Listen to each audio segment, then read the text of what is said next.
पटना में बीजेपी के राष्ट्रीय कार्यकारी अध्यक्ष नितिन नवीन का जोरदार स्वागत किया गया। मेगा रोड शो में बिहार बीजेपी के सभी बड़े नेता मौजूद रहे।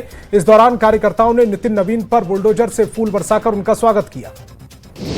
पटना पहुंचे नितिन नवीन ने जनता का आभार जताया। संबोधित करते हुए कहा है कि पंचायत से पार्लियामेंट तक सब भगवा हो गया है। प्रधानमंत्री मोदी का सपना पूरा हो गया। नितिन नवीन ने राहुल गांधी पर जमकर हमला बोला। उन्होंने कहा कि राहुल बाबा देश को बदनाम करते हैं, ऐसे लोगों को सजा देने का वक्त आ गया। नितिन नवीन ने राज्यपाल आरिफ मोहम्मद खान और सीएम नीतीश कुमार से भी मुलाकात की। पहले राजभवन पहुंचकर राज्यपाल से मिले, फिर सीएम से मिलने उनके आवास पहुंचे।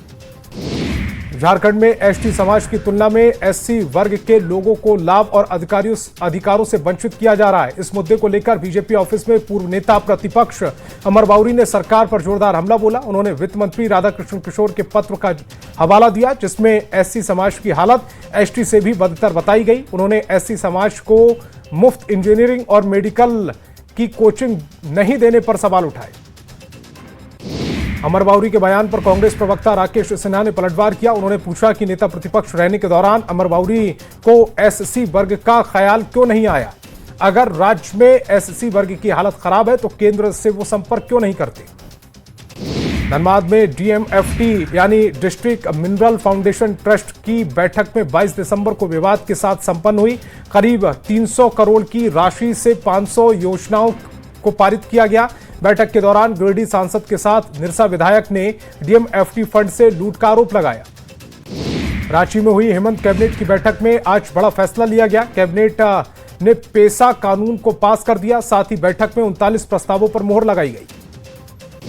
झारखंड मंत्रालय में राज्य सरकार और बैंक ऑफ इंडिया के बीच कर्मचारियों के वेतन और पेंशन खाता पैकेज पर एमओयू हस्ताक्षर समारोह आयोजित हुआ है। मुख्यमंत्री हेमंत सोरेन की मौजूदगी में समारोह का आयोजन हुआ। इस दौरान वित्त मंत्री, मुख्य सचिव और बीओआई के कार्यपालक निदेशक भी मौजूद रहे। मुख्यमंत्री ने कहा कि यह पैकेज कर्मचारियों के जीवन सुरक्षा और रिटायरमेंट के बाद सुविधाओं को सुनिश्चित करेगा। समन्वय समिति के सदस्यों ने विरोध प्रदर्शन किया। इस दौरान कार्यकर्ताओं ने बांग्लादेश सरकार के खिलाफ जमकर नारेबाजी की। भागलपुर के जगदीशपुर में रोजगार सह मार्गदर्शन मेला का आयोजन किया गया, जिसमें देश और राज्य की कई कंपनियों ने हिस्सा लिया। इस दौरान जीविका दीदियों ने स्टॉल लगाकर रोजगार की जानकारी दी। मोतिहारी में सड़क दुर्घटना और बढ़ती जा रही है, जिसको लेकर जागरूकता अभियान चलाया गया। इस दौरान ट्रैफिक पुलिस ने नुक्कड़ नाटक के जरिए लोगों को यातायात नियमों का पालन करने का संदेश दिया। साथ ही लोगों से बिना हेलमेट की गाड़ी न चलाने की अपील की। पूर्णिया के समरणालय स्थित महानंदा सभागार में आज अनुश्रवण समिति की बैठक आयोजित की गई। बैठक की अध्यक्षता पूर्णिया के सांसद पप्पू यादव ने की। इस दौरान पप्पू यादव ने एक एक कर सभी विभागों के कार्यों की समीक्षा और निर्देश दिए। औरंगाबाद में केएस सिन्हा कॉलेज में 2 दिवसीय कॉन्फ्रेंस का आयोजन किया गया। आर्टिफिशियल इंटेलिजेंस के विषय में इस कॉन्फ्रेंस का आयोजन हुआ। कॉन्फ्रेंस में सैकड़ों छात्र छात्राओं ने हिस्सा लिया। रांची में जनजातीय स्वशासन महोत्सव का आयोजन किया गया। इस कार्यक्रम में मंत्री दीपिका पांडे सिंह मुख्य अतिथि रही। इस दौरान न्यूज लेटर और पोर्टल को लॉन्च किया गया। मधुबनी में राज्य स्तरीय युवा महोत्सव चल रहा है, जिसमें भाग लेने सासाराम से 21 प्रतिनिधियों की टीम मधुबनी रवाना हुई। इस दौरान जिला शिक्षा पदाधिकारी और जिला कला संस्कृति पदाधिकारी ने हरी झंडी दिखाकर बस को रवाना किया। गोपालगंज में नल जल योजना के अनुरक्षकों ने आंदोलन करने की रणनीति बनाई। आज बड़ी संख्या में कलेक्ट्रेट पहुंचकर अनुरक्षकों ने प्रभारी डीएम को मांग पत्र सौंपकर मानदेय के भुगतान की गुहार लगाई। अनुरक्षकों ने कहा कि बकाया मानदेय का भुगतान 15 दिनों में नहीं होने पर अनिश्चितकालीन के लिए आंदोलन किया जाएगा।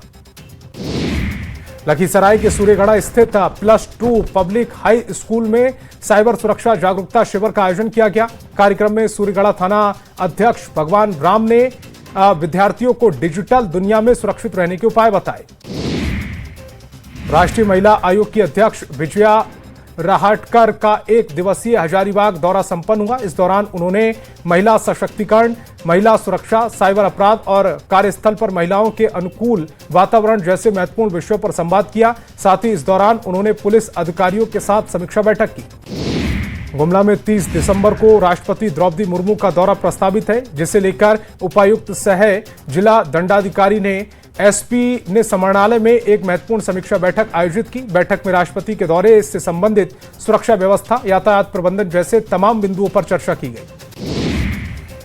खगड़िया समरणालय परिसर के उद्योग भ्रमण कार्यालय के तहत प्रशिक्षण प्राप्त करने के लिए टीम बेगूसराय के लिए रवाना हुई। टीम को खगड़िया के डीएम नवीन कुमार ने हरी झंडी दिखाकर रवाना किया। इस दौरान डीएम ने बताया कि इस प्रशिक्षण से जिले में उद्योग के विकास को बढ़ावा मिलेगा।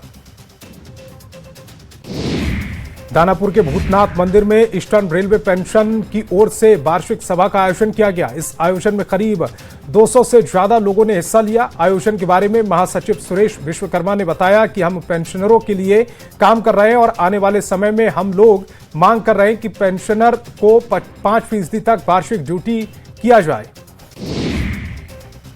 जमुई सदर अस्पताल में एक बार फिर कुव्यवस्था सामने आई है। इमरजेंसी वार्ड में करीब 1 घंटे तक बिजली गुल रही, जिससे मोबाइल टॉर्च की रोशनी में मरीजों का इलाज करना पड़ा।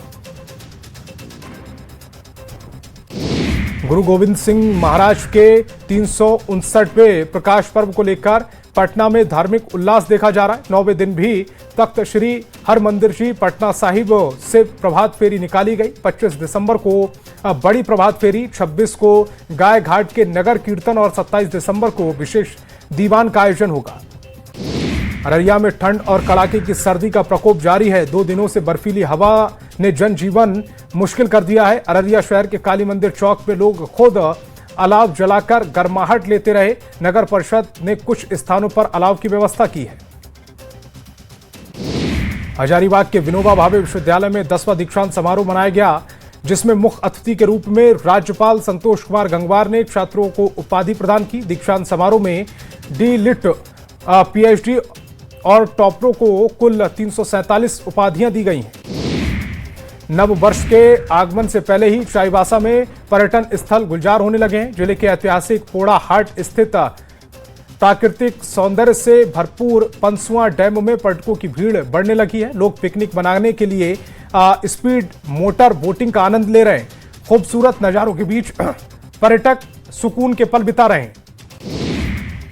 जहानाबाद में 2 दिवसीय किसान मेला सह पशु प्रदर्शनी का आयोजन किया गया। प्रदर्शनी का एडीएम और जिला कृषि पदाधिकारी ने उद्घाटन किया। इस दौरान विभिन्न उत्पादों और कृषि यंत्रों की प्रदर्शनी लगाई गई। दरभंगा में रोजगार सह मार्गदर्शन मेले का आयोजन किया गया। मेले में जीविका दीदियों ने अहम भूमिका निभाई। कड़ाके की ठंड के बावजूद जीविका दीदियों ने पूरी निष्ठा और समर्पण के साथ मेले की व्यवस्था संभाली। दरभंगा में 2 दिवसीय किसान मेला सह प्रदर्शनी का शुभारंभ किया गया। कार्यक्रम का उद्घाटन संयुक्त निदेशक संजय नाथ तिवारी समेत अन्य अधिकारियों ने दीप प्रज्वलित कर किया। इस दौरान किसानों को आत्मा योजना और बिहार कृषि ऐप की जानकारी दी गई।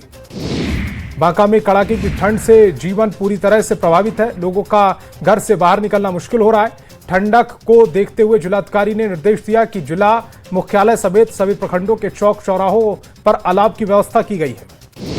मोतिहारी पुलिस लाइन में नवनियुक्त पुलिसकर्मियों को शारीरिक, मानसिक और आधुनिक तकनीक की जानकारी दी गई। साथ ही सभी प्रदर्शनकारियों को इंडोर प्रशिक्षण भी दिया गया।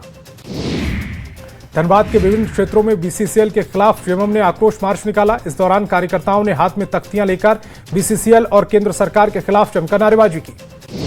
गुमला में नए साल को लेकर लोगों में उत्साह देखा जा रहा है। ऐसे में घूमने के लिए गुमला का सीसी कतरी डैम लोगों की पहली पसंद बना हुआ है।